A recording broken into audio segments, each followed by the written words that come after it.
because I want to give you guys time to work on your quiz that you have later today. So, are you ready for the title of the lesson?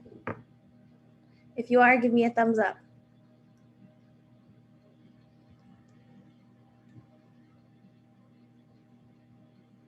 Hold on, there's a couple people that aren't ready. I don't want to rush them.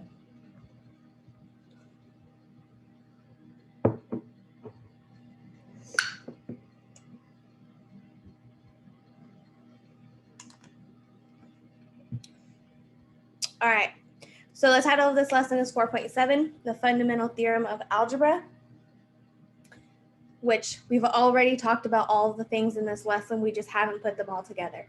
So it's going to use synthetic division, it's going to use graphing, it's going to use all the things that we talked about in this chapter, but we're putting them all together now. So I hope you're okay, because you kind of don't have a choice but to be okay with it, but nothing crazy, like always.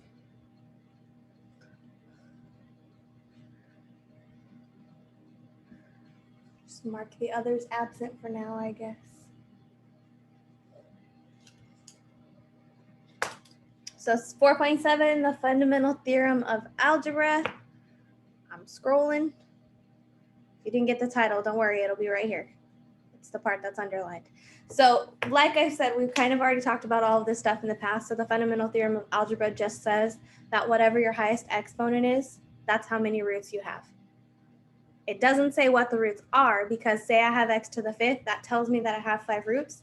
They could all be the same root, or they could all be different roots, or 3 of them can be the same and 2 of them can be different, or any combination of those. But total, I have 5 roots.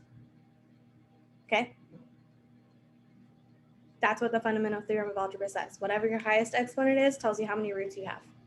So if I'm doing a question that is x to the 5th, I want to have 5 answers at the end, or 5 things that are in factored form to let me know that I have all the answers that I need. Cool? Are you ready to move on? You look pretty ready. All right, question number 1. Using the fundamental theorem of algebra, what are all of the roots of x to the 5th minus x to the 4th minus 3x to the 3rd plus 3x squared minus 4x plus 4? I'll give you some time to write that down because I know it's a really long equation.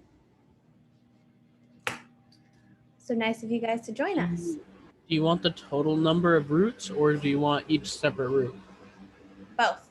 So we're going to start out. So thank you for asking that question. So I know this question is x to the 5th. Sorry, my pen was off. So that tells me that it has 5 roots. What we're going to find is what those 5 roots actually are.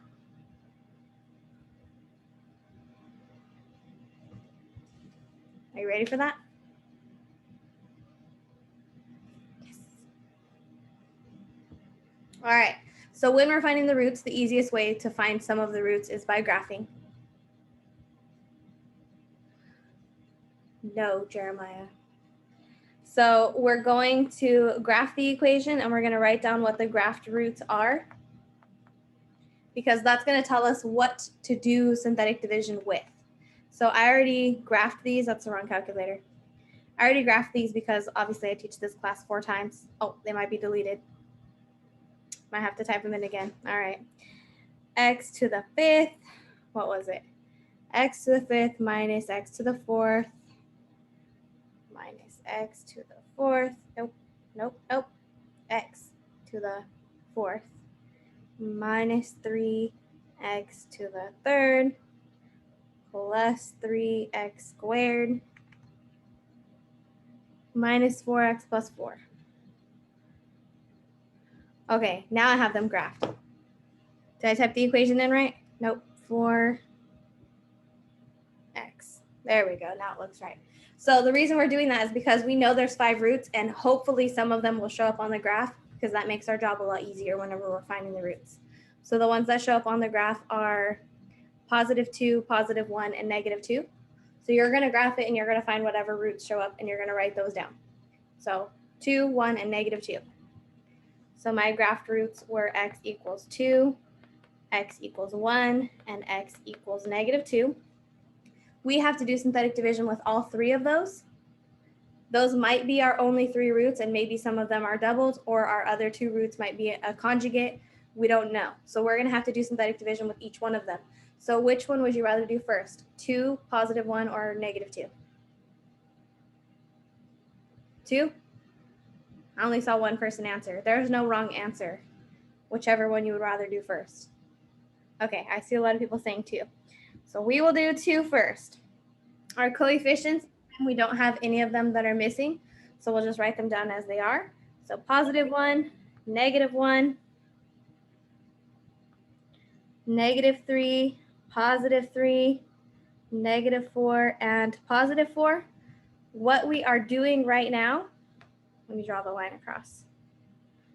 What we're doing by doing the synthetic division is we are factoring out the piece that is x -2. So each time we're factoring, that's helping us factor. Obviously, we can't use diamond method because this is x to the 5th, and there isn't a diamond for x to the 5th. So do the process of synthetic division, just like we always did before. So we bring down our first number, which is 1, and then we're multiplying by 2 each time. So 1 times 2 is 2. If we add -1 plus 2, we get +1. 1 times 2 is 2 again. -3 plus 2 is -1. 2 times -1 is -2. 3 plus -2 is +1. 2 times 1 is 2. -4 plus 2 is -2. And -2 times +2 is -4. And we should get a remainder for anything that shows up as a root on the graph. We should get a remainder of 0. So if you don't get a remainder of 0 for something that you found on a graph, you did something wrong. You made a mistake somewhere. So we factored out x -2. So now what do you want to use for synthetic division? Do you want to use +1 or -2? No wrong answer, totally up to you guys.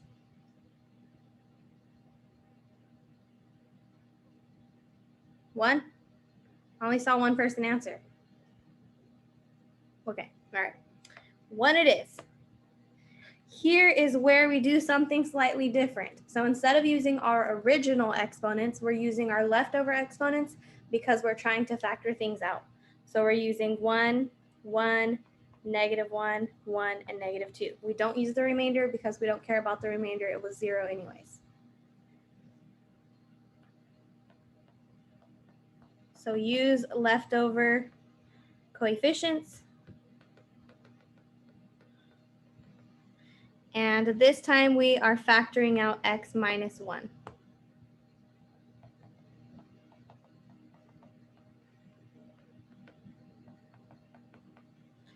So repeat the process for synthetic division. We bring our first number down, which is 1, and we're multiplying by 1 this time. I want you guys to do the process and tell me what you would get in this highlighted spot. So tell me in the chat what you would get in that highlighted section. That was quick.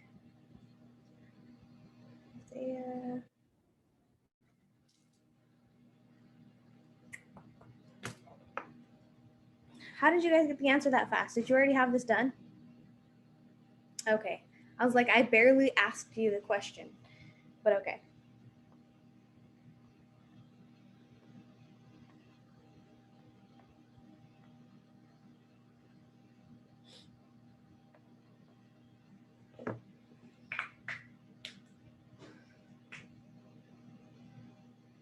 Okay, I was about to tell you the right answer, Matthew, but you corrected yourself. So far, everyone that has responded in the chat is correct. 2, 3, 4, 5, 6. I just got here. I know, Angel. I let you in. See, it's not my fault that I was late. It may appear that it was, but listen, I sleep with one of these masks now that go over your eyes like a little old lady, and they make you sleep the best, I swear.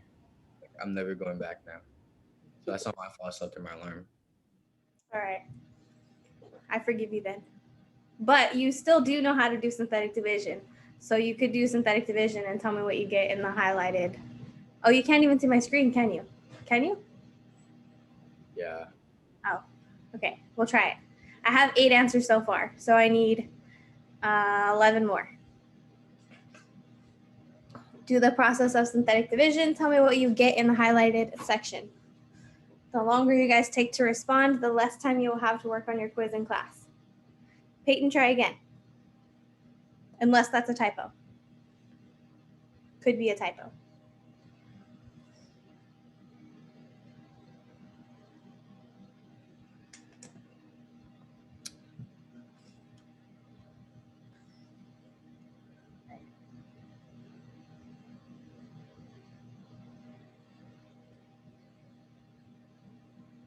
Isaiah, try again.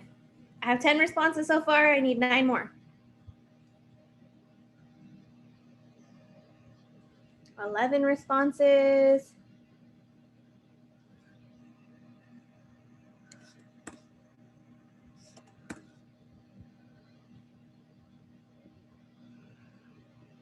Eight more.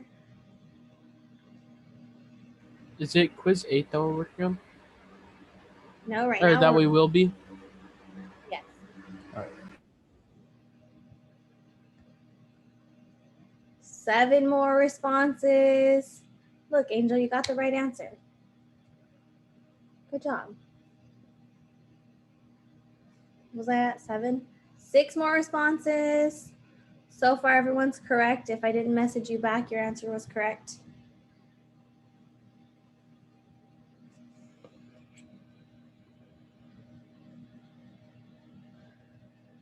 One, 2, 3, 4, 5, 6, 7, 8, 9, 10, 11, 12, 13, 14, 15.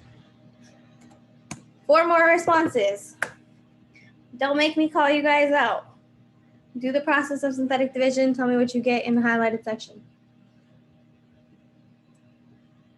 3 more responses. 3 more responses.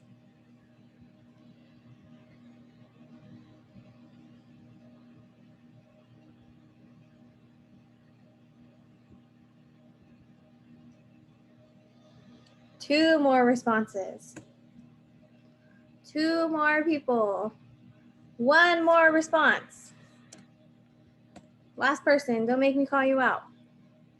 1 more response. You know, the answer is definitely not 2. It's not. Definitely not. 2. It is not. I feel like this last person's definitely working on the question. He's just not quite at the answer yet, maybe, is what I'm guessing.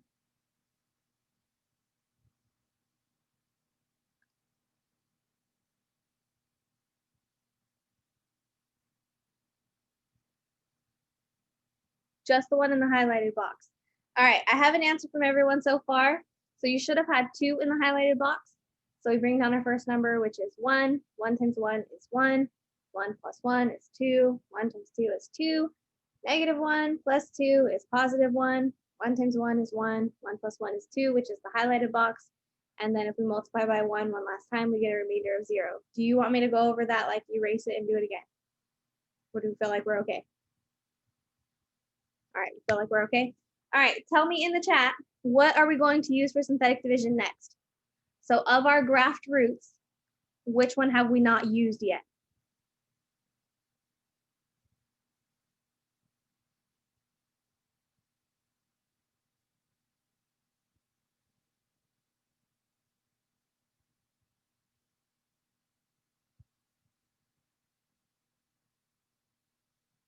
I have 9 answers, 10 more.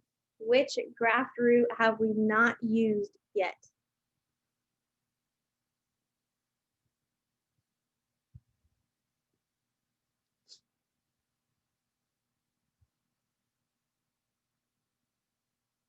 Got 12 answers so far.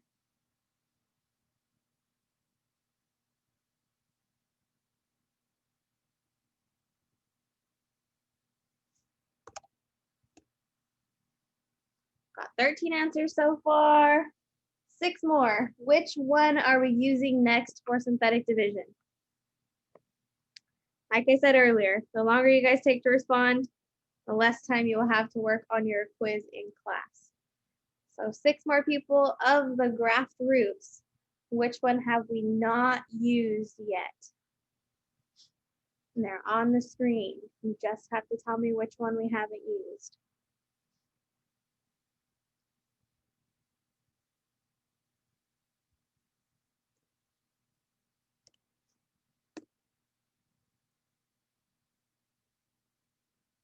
Six more people.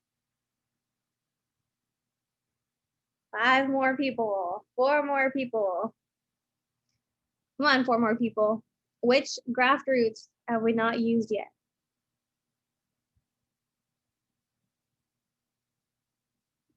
It's on the screen, literally right now.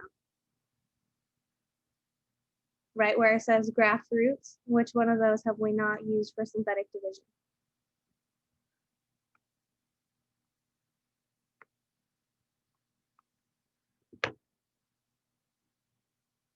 It's all on the screen. One more answer.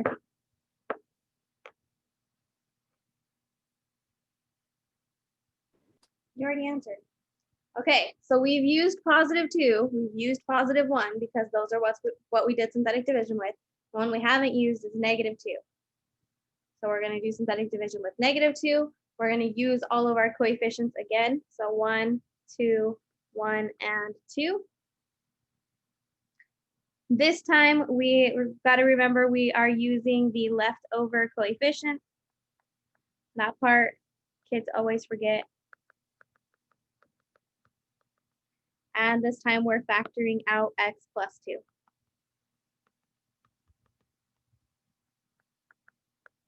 And I will explain why all of that's going to be super important here in a second. So let's go ahead and do that process. So we bring our first number down, which is 1. 1 times -2 is -2. -2 plus 2 is 0. 0 times -2 is 0. 1 plus 0 is 1. And 1 times -2 is -2. So we get a remainder of 0, which we should because these are all roots.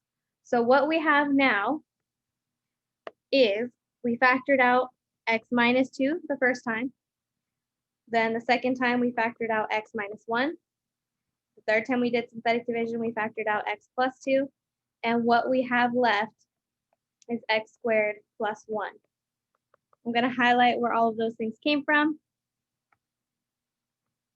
just so we're not confused. So x minus 2 came from here. Hopefully that color coding helps you a little bit. X plus 1 or x minus 1 came from here. X minus 2 came from here, or plus 2, sorry. Mixing them all up. And let's highlight that in a different color. Let's go with orange. X squared plus 1 came from here. Do we see where all of those came from? Cool. Once you have it in factor form, we already did all the hard part. So all we're saying now is x minus 2 equals 0, or x minus 1 equals 0, or x plus 2 equals 0, or x squared plus 1 equals 0. Any of those can equal 0. So each thing in parentheses we set equal to 0. For the first 3, it's probably super easy for you to figure out the answer. What number minus 2 would equal 0? Thanks, Ivan. So x equals 2. What number minus 1 would equal 0?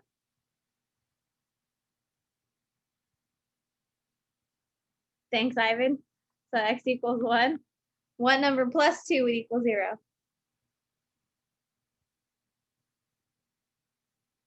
You tell me in the chat. You can say it out loud. Thanks, Matthew. -2. And Isaiah. And then for the last one, we have to do a little bit of more solving. So we can subtract 1 from both sides. We get x squared equals -1. To get rid of the squared, we need to take the square root of both sides. When you take the square root, you get a positive and negative answer. Tell me in the chat, what should we put instead of the square root of -1? Or what is the square root of -1 by definition? I'll give you a hint. It's a letter. 5. That's not the chat. But thanks. So if you really don't know the answer now, like, I'm just saying, like, it's there already. It was already said out loud.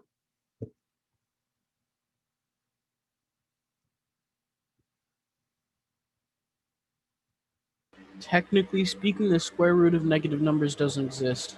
It does exist, just not in the set of real numbers. Okay. So it's not real. It is, well, it has real life applications actually. As crazy as that sounds, I know. That's pretty recently discovered actually. Something, I don't know that much about it because it's outside of my realm of expertise, but something about the way that atoms are connected. There's imaginary numbers in there somewhere. Okay, so it looks like we all said positive and negative I. So if we were to write out all of our solutions, we do have 5. And those solutions are positive 2, positive 1, negative 2, positive I, and negative I. Cool? We have one more example. Are you ready for it? It's literally the same process, except I'm going to make you guys do even more work. Because why not? 10, 9, 8, 7, 6, 5, 4, 3, 2, 1. Are you guys done writing? Okay. Half of you are like super ready to move on, and the other half are like, I don't know if you guys are just not awake. I don't know what's happening. So in this question, I have x to the 4th. So if I can get 5 correct answers in the chat, tell me how many roots this is going to have. 1 correct answer, 2 correct answers. How many roots is this going to have? 3 correct answers, 4 correct answers. All right. It is going to have 4 roots. Thank you for those 5 people that, or 6, 7 people now that gave me the correct answer. So whatever the highest exponent is, that's how many roots you have. We want to graph it first because that's going to tell us what roots to use synthetic division with. So let me go do that.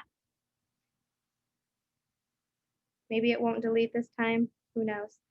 X to the 4th plus, minus 4x to the 3rd plus x squared plus 12x minus 12. Is that right? Okay. So we end up with 3 roots. Hopefully you can see them. I know it's a little zoomed in weird. Let's see, maybe we can see them better now. So negative 1.732, positive 1.732, and positive 2. So we're going to write those down. So my graph roots were negative 1.732, positive 1.732, and positive 2. Which one would you like to do synthetic division with?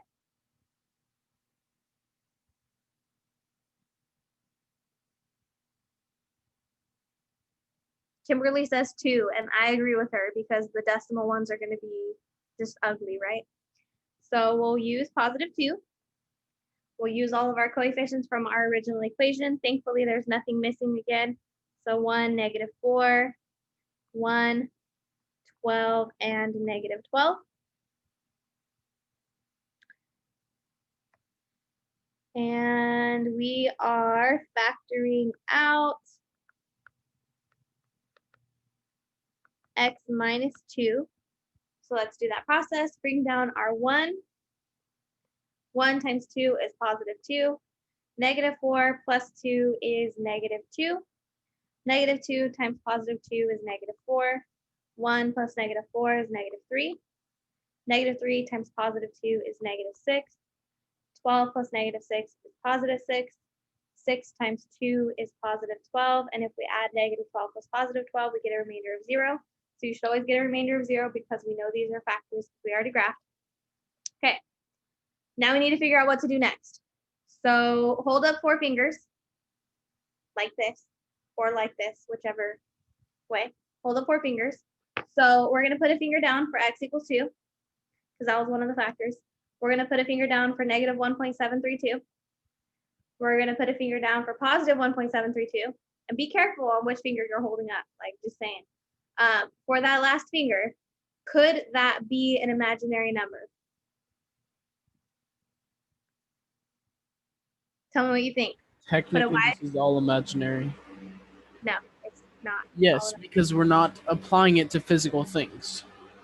We're literally applying it right now. Okay. So could that last root be an imaginary number? Tell me why for yes in the chat, or you can type the word yes or no in the chat, or you can put y or n. Could the last one be an imaginary number? You're welcome to change your answer based on whatever you put, but I do want to remind you that we said earlier something about imaginary numbers, like, do they ever come alone? They don't, so that could you have one? You can't say both, Jeremiah. That's cheating. That's cheating the system. That's like whoever said maybe earlier, Orlando and Fatima and Cayenne. You guys are cheating the system. There's not a maybe. You have to pick yes or no. Okay, so imaginary numbers always come in pairs. Since we only have one root left, it can't be imaginary. So it has to be one of the numbers that we used. And negative 1.732 and positive 1.732 definitely look like a pair to me. Do they look like a pair to you guys? So we should probably try out 2 again. Because if it were a real number, it would have showed up on the graph, and those are the only 3 that showed up on the graph. So we're going to try 2 again. If 2 is a factor, what should I get as the remainder?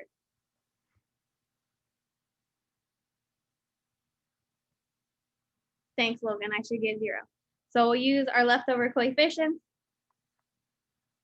Do the process of synthetic division and tell me in the chat whether or not this is a factor. So if you get a remainder of 0, it's a factor. If you don't get a remainder of 0, it's not a factor. Tell me in the chat, is this a factor?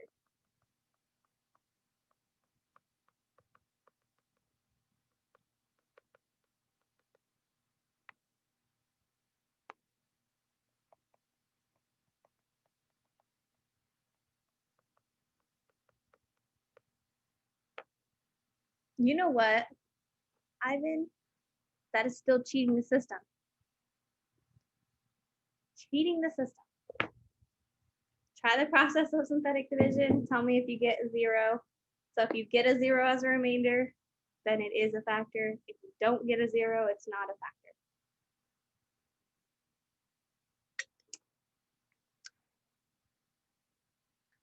I'm gonna wait for 2 more correct answers. Jeremiah, I definitely think you might have maybe had a typo somewhere. It's a pretty large number. All right, I got quite a few correct answers so far. So we'll bring down our first number, which is 1. We're multiplying by 2 this time. So 1 times 2 is positive 2. Negative 2 plus 2 is 0. 2 times 0 is 0. That doesn't look like a 0. Hold on. There we go. Negative 3 plus 0 is negative 3. Negative 3 times 2 is negative 6. And negative 6 plus 6 is 0. So it is a factor because we got a remainder of 0. What we have left, you guys are going to have to write something else in the chat. So just like before, the first time we factored out x minus 2. The second time we factored out x minus 2. What would our remaining factor look like? Tell me in the chat. I will even highlight it for you.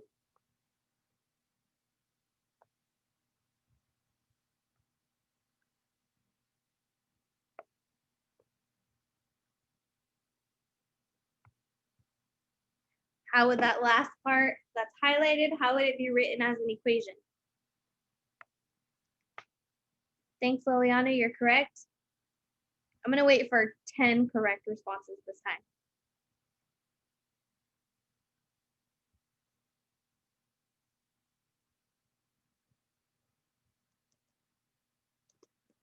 I got 2 correct responses. How would that last piece be written?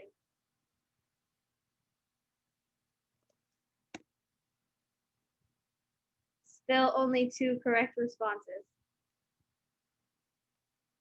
So last time we had 1, 0, 1, and it was written as x squared plus 1. This time we have 1, 0, negative 3. It would be written as, tell me in the chat. Oh, I have 3 correct answers now. Thanks, America. Your answer is correct.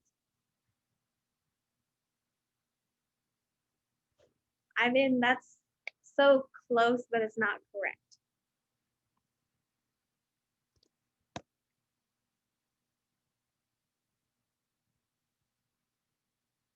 Waiting for some more correct responses. So last time we had 1, 0, and 1, and we wrote that as x squared plus 1. This time we have 1, 0, and negative 3. How should we write that? Okay, I got enough correct answers. So this one should be written as, remember, it's always constant x and x squared. So that would be x squared minus 3. Now all the correct answers come through as soon as you guys gotta stop being scared of your answers. They were all right. So same thing as before, so we'll write out x minus 2 equals 0, x minus 2 equals 0, and x squared minus 3 equals 0. For the first two, those should probably be pretty obvious. What number minus 2 equals 0? Well, we've already figured out that those were x equals 2, right? And then for x squared minus 3 equals 0, we're going to solve that the same way we solved the last one. So we'll add 3 to both sides. So x squared equals 3. And then to get rid of the square root, or the square, we take the square root of both sides, which gives us positive and negative square root of 3. If you typed in the positive square root of 3, that would be 1.732 that we had earlier. If you typed in the negative square root of 3, that would be negative 1.732 that we had earlier. So if we list our solutions, I'm going to say x equals 2, square root of 3, and negative square root of 3. I don't need to write the 2 twice because it's the same answer. Cool? Are we okay with it? Nothing crazy? Fantastic.